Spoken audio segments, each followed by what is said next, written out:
All right, Aries, let's see what we have got going on here, and we'll interpret them as we go.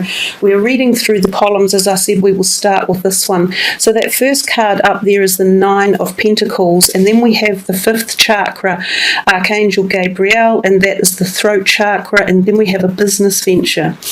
So the Nine of Pentacles is often deemed a really positive, upbeat card, and it often talks to us about financial vivacity and success and buoyancy and feeling sated and pleasure, enjoyment, also social activities and outings. Some of you might be having that type of thing go on in the month of February. You might be attending events or hosting them or spending time feeling as if the lap of luxury is in your life at the moment. So a lot of sated, happy pleasure comes with that card.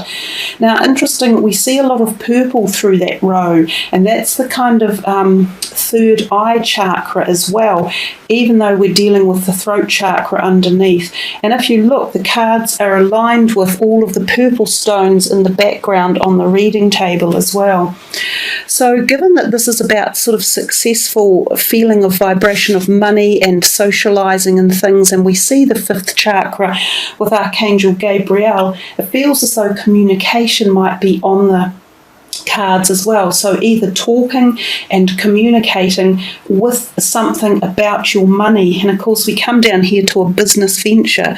So possibly some of you are formulating something with some people, or with loans or bank managers, or with the structure of your money regards a new business venture that you could be either going into independently or even into with a group of people or a mix of something. It says trust and follow through on a new business idea or career opportunity. So for some of you, this could even be a change of career coming, and it may have come about through the use of communication. When we communicate, this is how life evolves. If none of us talked, and talking isn't the only primary form of communication, because we also have written communication, such as emails or letters or legal documents, that type of thing. But if there was no communication, nothing would evolve. Nothing would have ever begun as in the human world. We would be living back in the day, in straw huts or caves, because it takes communication to have the thought process from that realm be brought into the physical realm and be turned into something physical. So communication is a very powerful tool for bringing the manifestations of your ideas into the realm of happening and turning it into a material, physical, sound, hard object of whatever it might be, whether it's a business or you're building something or you're processing something or you've applied for a job or it's an application and you have communicated with some people who are hiring you and they have agreed that yes, you're the right person for the job. So you see how communication is key, but it bodes very, very successfully and very well in this first row about your finances, about opportunities within career or business advancement.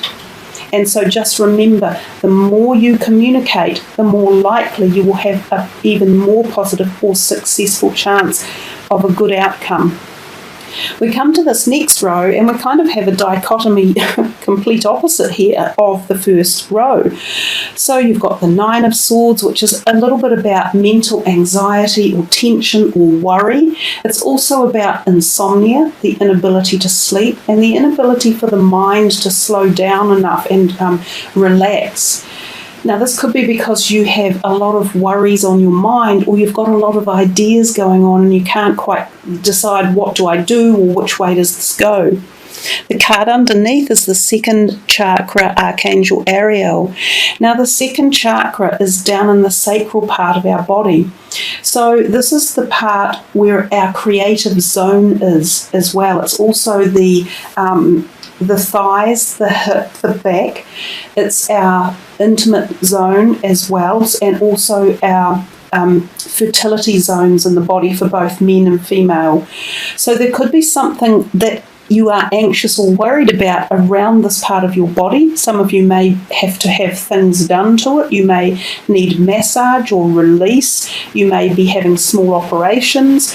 There may be something in this part of your body that is blocked or giving you messages about walking away from something. So it's very much a gut instinct feeling as well. It's that whole orangey, lemony feeling in the cards, and it's that part of our body.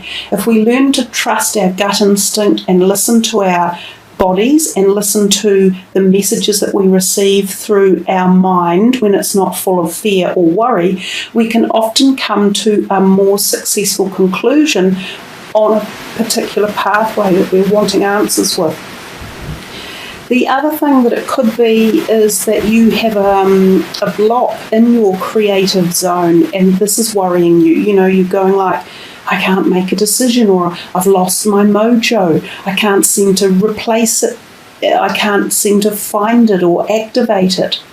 So you could be worried about that. And again, if you open up or have some healing or get some flow through that part of your body, it should release a lot of the anxiety or worry.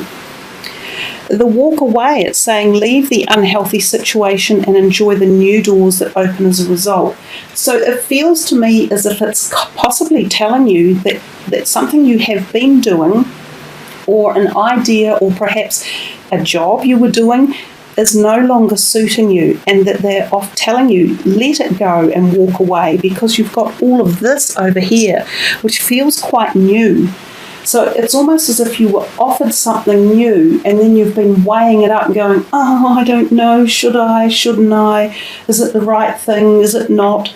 But they're kind of saying, open up to your intuitive feeling a bit more. Relax. Don't ponder on the negatives. Don't let that mind talk ruin it for you. And they're saying, move away. Move away from something that you've been doing which has created tension or created discombobulation. It hasn't been flowing. So we come to this third row and we see the moon. We see underneath it the magician and the mirror, and then we see summer. The moon is often heralded by the full moon, which we talked about, the eclipse on the 31st of January, which could be very symbolic for you. It could give you insights or highlight activation or create something new. There was also the new moon on the 15th of January. This may have propelled you into some sort of ecliptical surge of energy as well. You might have found a great new passion coming in at this time, or activation. So I think the moon does play a big part for you, Aries, in how you move forward for the year. It seems as if it's activating a whole bunch of stuff, and especially with this message underneath that there's magic in the air. The magician and the mirror. It's a very, very powerful card, just as in the tarot, the magician is a powerful card. This one has even a little bit more kind of push behind it, or punch if you like. The mirror that he's holding in his hand here, and this powerful light with the number 8 on top of his head, is about some sort of transformational light or journey that is coming upon you. And again, I think this could be through the power of the moons that have come in and the eclipses.